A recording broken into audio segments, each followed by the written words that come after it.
PowerPoint? No. No? Oh, I don't use PowerPoint. Really? Yeah. Wow. Nobody does it anymore. PowerPoints are like so 2019.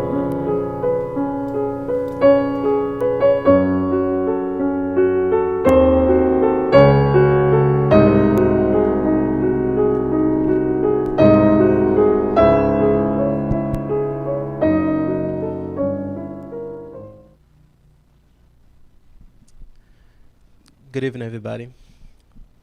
Thank you so much for joining us tonight here at BSS on YouTube and Facebook. And before we start the meeting of tonight, let's do opening prayer.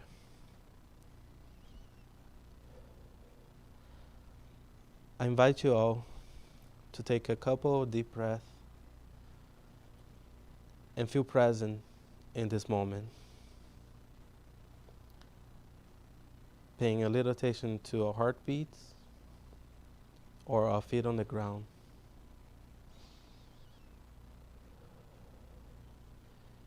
And let's all be thankful for God for the opportunity of being here tonight and learn a little bit more with Steve so that we can all grow and change to better on our behaviors. Thank you, God, for all the blessings that we receive through different meetings, by being able to do good for others, by learning and being here on this moment. Thank you, our mentors, for guiding us. And I ask for blessings to open our mind and hearts for to the knowledge presented tonight, so that we can keep growing more and more. And with that, I ask permission to start our meeting of tonight. Thank you. And so tonight we're gonna have Steve.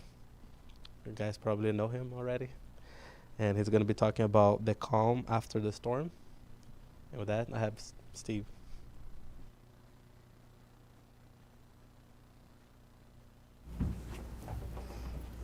All right. How's my microphone? Can you hear me? Leave a like and a comment. And we'll get it about a minute later. If there's no audio, then give us some time. But let us know if you can hear us. And thank you so much, Rafael, for the introduction. What's with the face? What did I do?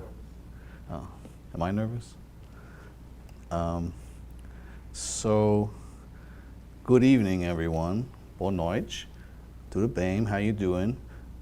Tonight, we're here to talk about the calm after the storm. Some of you may be thinking, hey, didn't I just see this guy up here last week? But last week, I didn't really give a palestra. I kind of cheated. I made Luigi and Inara talk most of the time. I just sort of probed them a bit. So tonight I actually came to speak a little bit. What do we want to talk about tonight?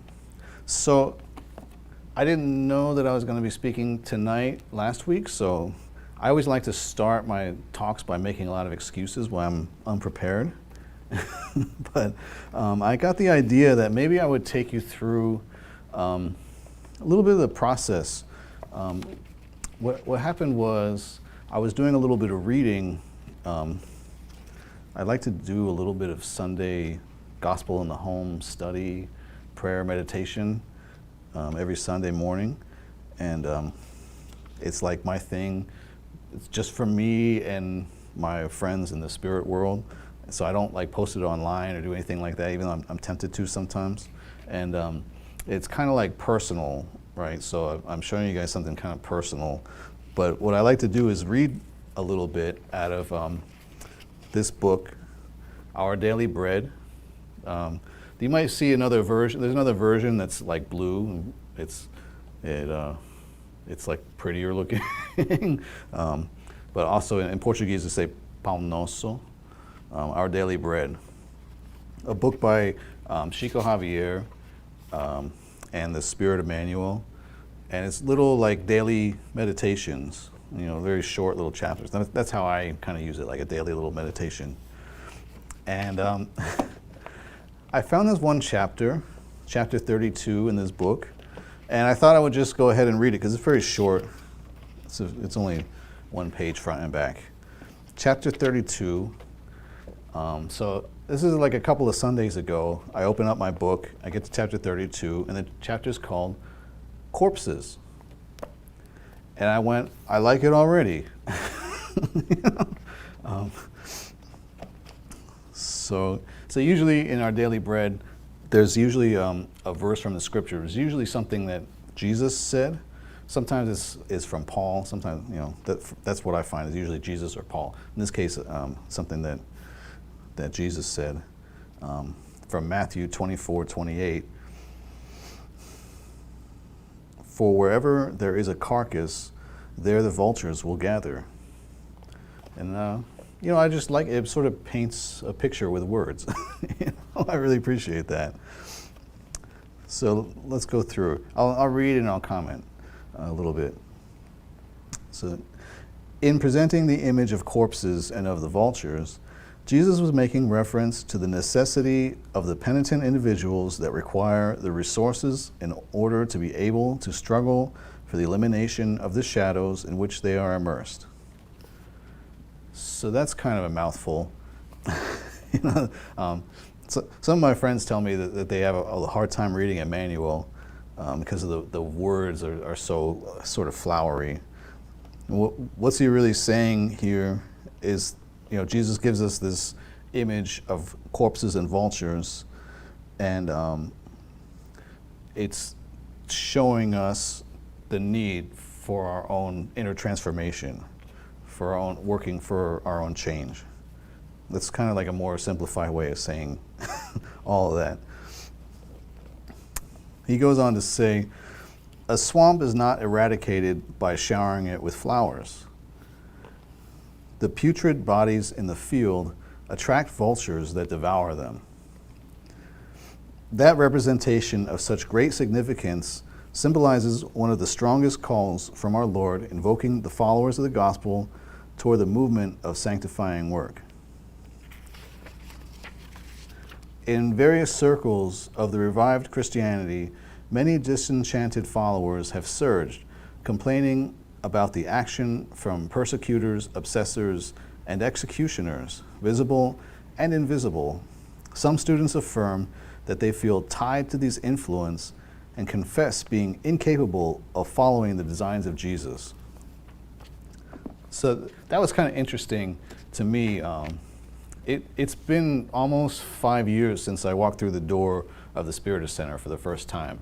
And when I came here, I hadn't really heard of a lot of this stuff. That's why I found Spiritism so interesting. I had a background in spirituality, but as far as spirituality just being sort of a vague notion that there's something out there greater than myself, that the world is more than just what I could see, but not really having too much of an idea what that really meant.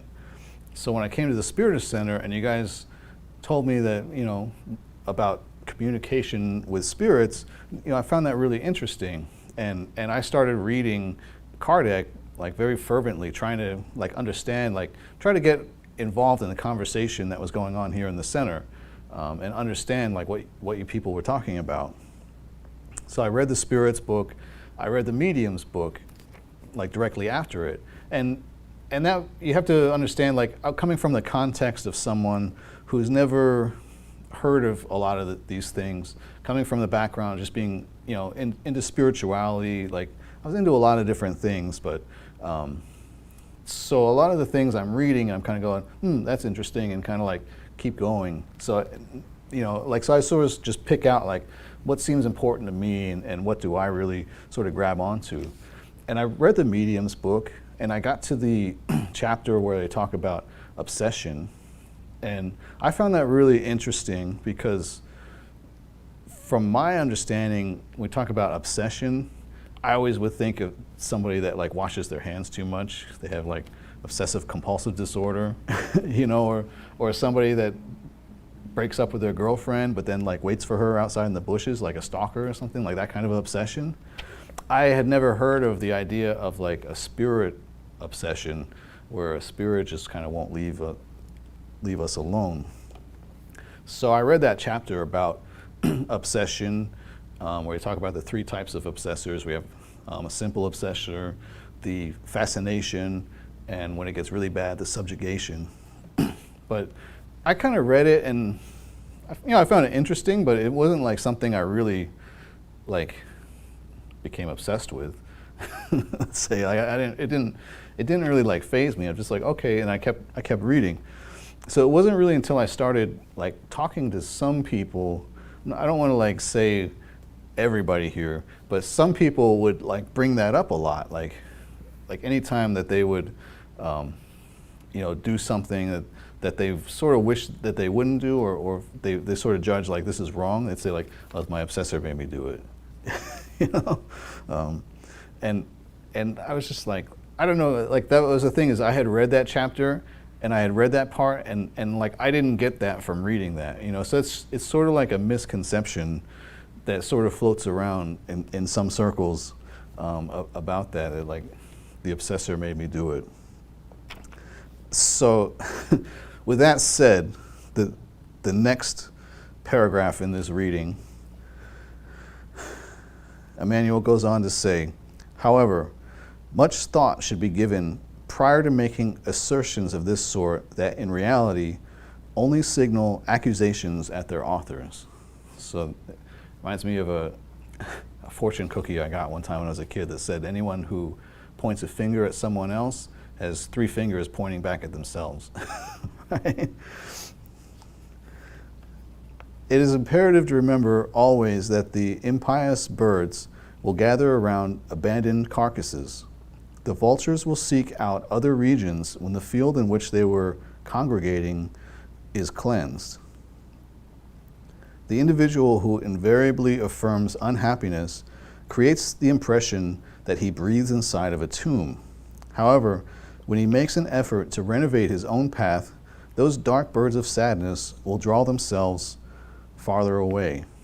So anytime that we're blaming an obsessor, I mean, it doesn't necessarily have to be even on that level. It could be, I have friends sometimes that friends and coworkers that will say things like, well, the only reason I did this is because you did that. Like, you made me do this, like because you were acting that way. I heard one guy say like, well, you made me feel bad, so that's why I did a poor job at this, because I felt bad. And and I was like, this is what we're dealing with here, is like, we're get so emotional that we can, we can say that other people are making us do things when it's really us. It's our choices. It's our own actions. And in this case, when we're saying like it's an obsessor, it's like, well, we're always the ones that make the choice, and we're the ones that, that take the action. There may be obsessors present, like that want to sort of come along for the ride, but we can't say like they made me do anything. And I'll keep going. I could talk about this all day. Fight against the cadavers of any shape that may wrap themselves in your inner world. Let the divine sun of spirituality penetrate within you. As long as you remain a coffin for deadly ideas, you shall be closely pursued by the vultures of destruction. And I know people like that, that are so like doom and gloom, and I mean, I have a friend who he'll say things like, the world is a messed up place, the rich only get richer and the poor get poorer, and if you don't have money, then you'll never have money, and we're stuck this way, and that's all there is to it. And once you realize it, then you can just, he's a friend of mine, but I don't agree with his opinion regarding that. And in this case, it's like, I don't know, I really appreciate this chapter because I sort of like the imagery that it presents. But it's really a call to us to pursue our inner transformation, right? And when we're talking about the actions that we take, you know, I remember in the Spirit's book where it talks about how can we overcome our evil tendencies, and the answer the Spirits give is that it only takes a relatively small effort each day. And somebody was up here speaking about that recently, talking about how it only takes a small effort for us to overcome our tendencies. And what I actually realized is that when it comes to certain things, like certain things I would say I'm working on, like I have a sort of a list of vices that I'm working through. I don't know if you guys do that too, but I have a list of things that I'm trying to overcome. And it struck me that like the small effort is just not to do evil, right? Not to do bad things. That's like the small effort, which is actually like no effort at all. It takes more effort to do the things than it takes not to do the things. So it's just about resisting the urge to do things that, you know, sometimes I shouldn't do, but maybe I'm comfortable I'm comfortable with them. So that's really all I have to say about that. So I love this book. Every Sunday I read one more chapter.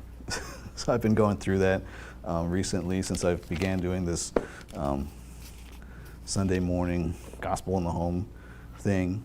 And so I read that, and then each Sunday I read a little bit of this, and then I read a little bit of the gospel according to Spiritism. So that very same day, and this is kind of what I wanted to present to you guys, and in 30 minutes or less, is that I opened up this book, and I'm reading through chapter 3, which is, there's different translations for this, but in this book it's called "There Are Many Dwellings in My Father's House," which is one of the statements that Jesus made. There's many. Sometimes they say there's many rooms in my Father's mansion. They have different ways of saying that.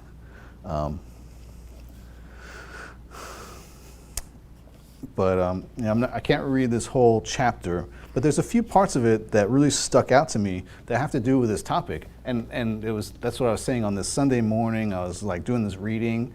I read one thing, and it's really funny how I read one thing from one book and another thing from another book, and it seems like they just go together so well, and it fits like, it always fits like what I'm going through at that week. So after reading about this image of the corpses and our self-transformation, I opened up this book on chapter 3, and I'm on number 11, and let me see, make sure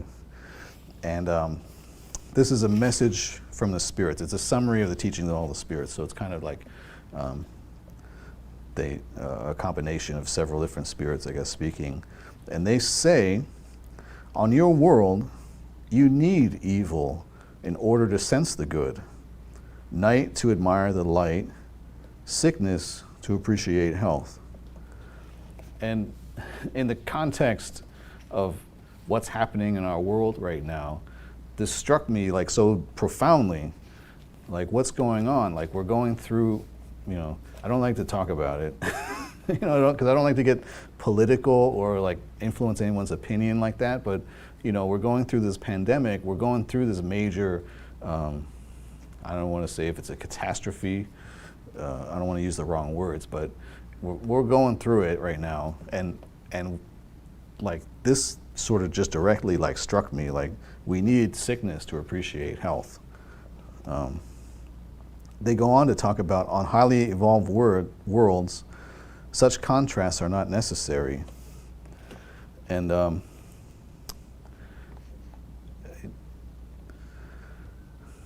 found that really deep, what are we going through? And what's the point of this chapter, really? We talk about there are many dwellings in my Father's house. We're talking about the earth as a planet of trials and expiations. We're talking about this earth as a place where we come as spirits, as going through this human journey, where we come here to learn, to to get the lessons that we need to purify ourselves, to let go of our pride and our selfishness. And, just like my friend that I told you about that said that things are just never going to get better. It's like, I can, even though I don't agree with him, I don't feel, and I would never stand here before you and say and say that as my own words, but I do understand where he's coming from and why he feels that way, especially knowing him and his situation, why he feels that way. But I also feel like this is also a world of progress, and we're all here taking the next steps in our own evolution, as individuals and as a collective, that we're all here working together. Even though sometimes it doesn't always seem like we're working together. Sometimes it seems like we're working against each other, but we're really all here for the same reason. I found this other line interesting where they talk about, they talk about there's other planets that are more blissful than ours, but we would never be able to comprehend that. They say that the human spirit, ingenious at painting the torments of hell, it could never represent the delights of heaven. And I thought about that because I've seen so many fantastic images of this inferno, this fiery place that they show, it's, but there was a show on Amazon recently, I don't know if I should talk about it, but there was this show called Good Omens, where there's an angel and a demon, and they're good friends. And the funny thing about the show is that the angel is not all that good, and the demon is not really all that bad. I don't want to give too much away. But it's funny because when they show, in this TV show on Amazon, when they show hell actually looks like a pretty cool place, and when they show heaven with the angels and the singing and the choirs, it actually looks pretty lame. This idea of the pearly gates and everything, it's just not that interesting. And I thought about that when I was reading this. I said, that's kind of true. We really don't understand bliss, do we? Right? They say that these spirits, talking about us actually, being little evolved, has borne only pain and misery. And that's what we know. That's what we know better than this idea of bliss. So let's keep going, right? I feel like I've pretty much touched on the most important points. So let's talk about this.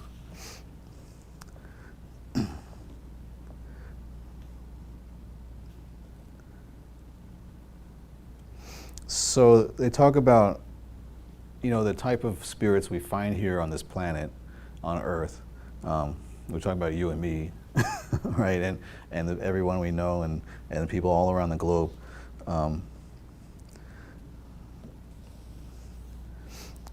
They say, this is in item number 15, they say such spirits must struggle simultaneously against the wickedness of humankind and the inclemency of nature. And when I read that, I go, isn't that really what we're dealing with right now, right? I mean, not to point the fingers at anyone, but it does seem like nature has definitely been inclement, if I could. I don't know a good synonym for inclement. It's been really rearing its ugly head lately, They talk about this virus coming from an animal and spreading to humans. It's and I hate to tell you this because I've been listening to the news a lot lately of trying to get better informed, and they say if this can happen once, it could happen again, So we really have something to look at.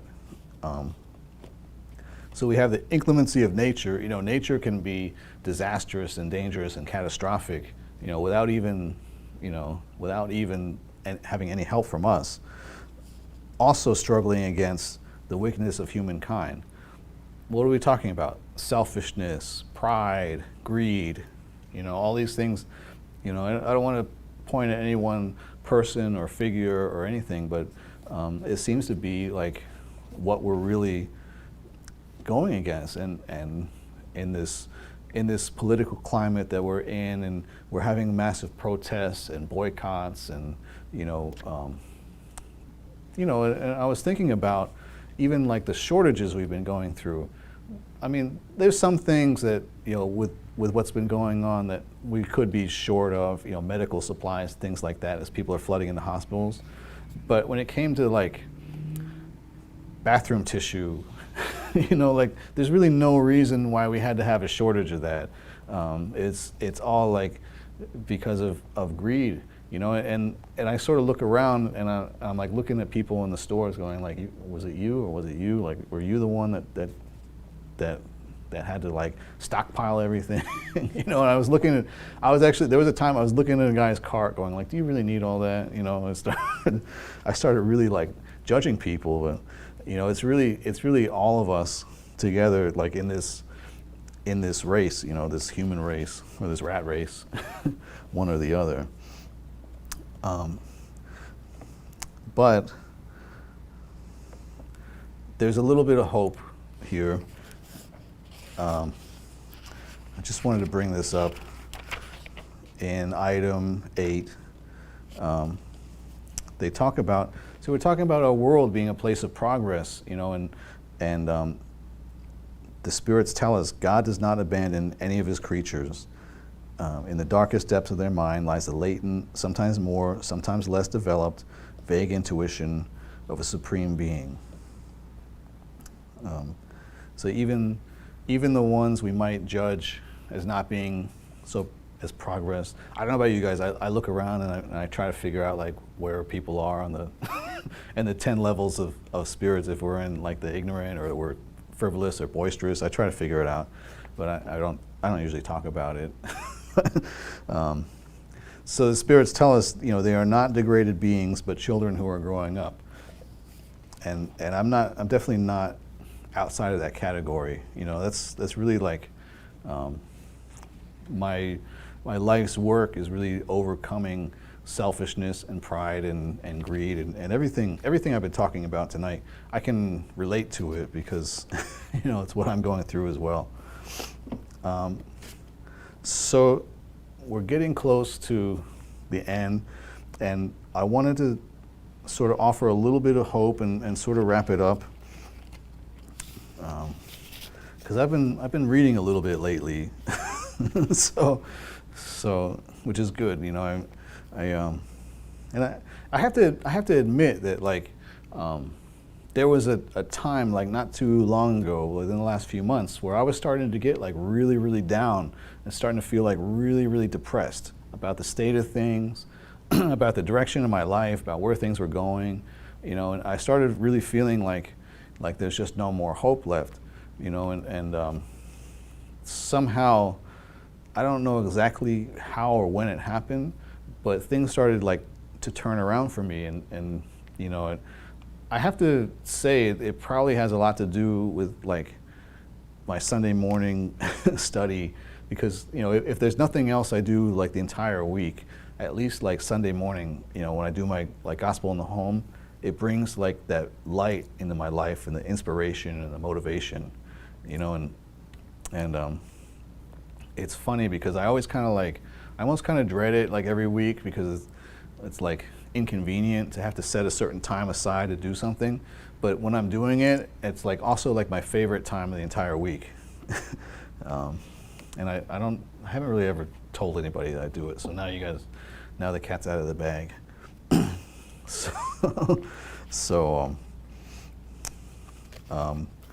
I also started reading, at the suggestion of a friend of mine, I started reading Thought and Life, which is by Chico Javier and Emmanuel too. And it's a short little book, 30 chapters, and it's only 100 pages, and each chapter is only like usually about a page or so. And I'm not going to read a whole chapter or anything, but I started reading this and I thought like, actually, this book I prefer to sort of read a couple chapters a day or so, and then sort of put it down just to think about it, because it's really deep, like what he's talking about, what Emmanuel is talking about, thought and life. But in this chapter 4 called Instruction, and I just want to read a couple paragraphs out of this. It has been said that 2 wings are needed for the human spirit to ascend to God. One is called love, and the other wisdom. Through love, which is above all service to our fellow beings, we are illuminated and made beautiful within, so emitting a reflex of our own virtues that can benefit others. Through wisdom, which begins with the acquisition of knowledge, we gather influences from those who have gone before us towards progress, who send us the reflection of their own greatness, so impelling us towards heaven. Through love, we are better able to undertake life. Through wisdom, life increases in value. Hence, the imperative need for intelligence and goodness to go hand in hand. And to wrap it up, at the end of the chapter, Emmanuel says, therefore, it is our responsibility to always study and make the best choices so that our ideas and examples may reflect the ideas and examples of the superior spirits of light. So I thought that would be a good idea to talk about tonight, because I say, at least if I don't make any sense what I say, at least I gave you a little bit of literature, and that'll make sense. So no matter what, we try to cover all the bases, and I don't know what else to say about that. We're really, like I said, I was feeling like so down, and like feeling like I couldn't really pull out of it this time, and I don't know, like sometimes I get like seasonal depression or whatever. I mean, it's not holiday season. I just mean it like kind of comes and goes, but this time it was like really starting to get bad. I was thinking about like changing my name and moving to another state and stuff, and I don't know, somehow like we just got like a little glimpse of light and started like feeling better about it, and really like what really helps me the most is the power of prayer, which I would say I probably don't do enough, and a lot of times it's my last resort when it should be the first thing I do. The first resort is to always look, because we know from if we've done the reading, or even if we haven't done the reading, a lot of us can just feel it. Like when we pray, we get that instant communication or communion with God, with the energies of the universe. We just can like tap into that resource immediately, and all you really have to do is like pray and mean it.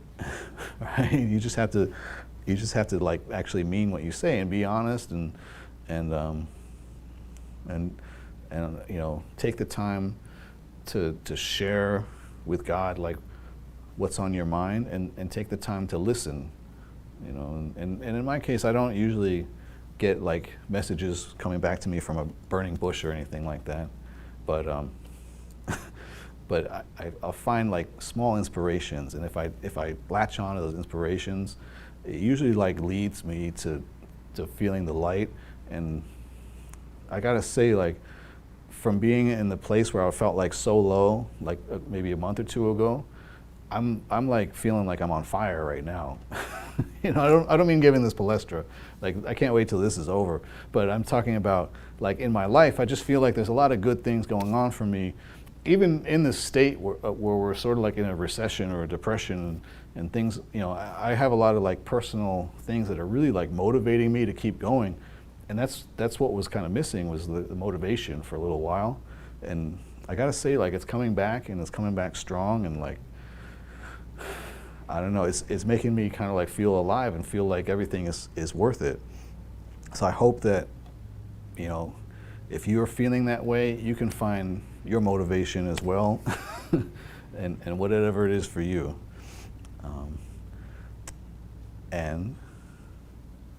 And I guess we're ready to move on to the next part of tonight's talk, which is the announcements. And we don't really have any new announcements, the same announcements we've had for the last few months. If you want, I'll wait. We're going to bring him up.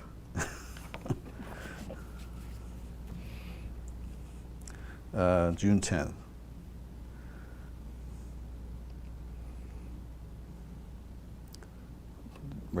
Right there. Okay.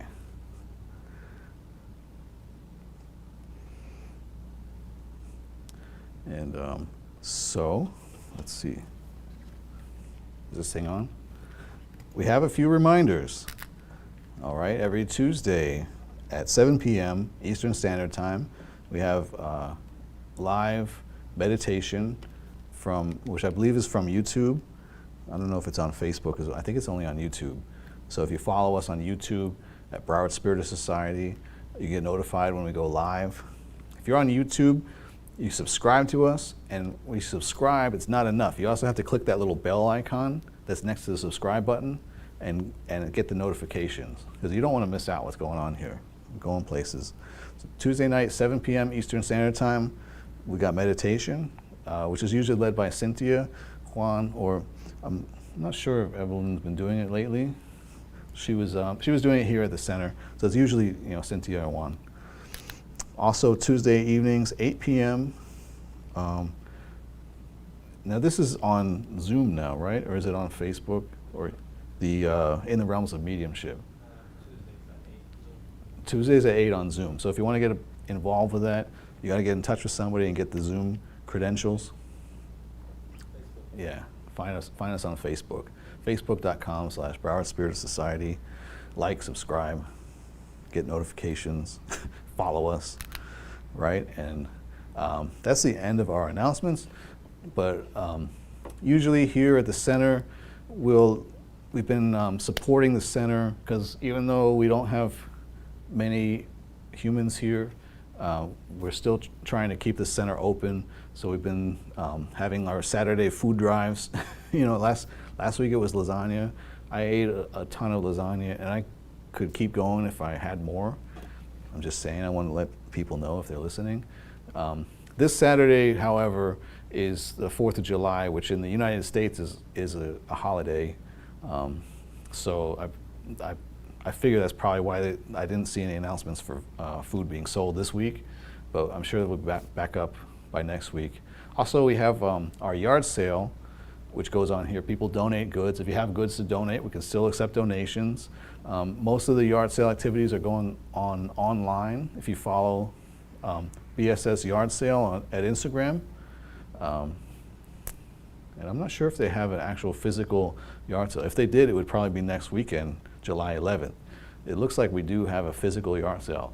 Wear a mask, bring hand sanitizer, stay 6 feet apart, but be here. So that'll usually be like 7 a.m. on Saturday, July 11th. But follow us on Facebook and Instagram, and make sure that way you can get the exact details. And other than that, that's it for the announcements. Right? Did I forget anything? I feel like I forgot something. So we'll just take one more moment and turn our thoughts, lift our thoughts in prayer. Let's elevate our vibration. Let's tap into this resource that's available to us, this spiritual resource that's always here when we're ready to open ourselves up to it. This spiritual light that's all around us. Let's open ourselves up to receive this light. Let's allow God to work in our lives. And let's align ourselves. Let's take this time to align ourselves with the will of our Creator, so that we can be the light and we can let this light shine for others, that we can take every day and we can learn to be love, that we can let go of anything that's keeping us from the love, any inclinations of selfishness or pride, anything that separates us from feeling love and being love and sharing love with everyone.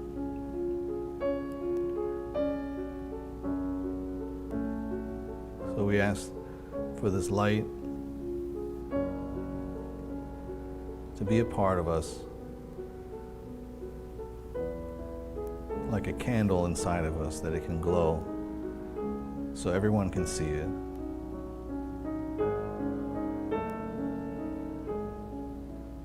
May we have the peace that Jesus promised. He said, "My peace I give to you." May we have this peace and this serenity in our lives. And even though the storm rages outside in the world, we can have that serenity. We can sleep through the storm. That we can have peace in our hearts. That all of our thoughts and our actions can always be moving closer and closer to the divine laws, to the will of our Creator, knowing that God will never abandon us. He'll never forget us. Just like the sparrows who never go hungry, God will always care for us and provide.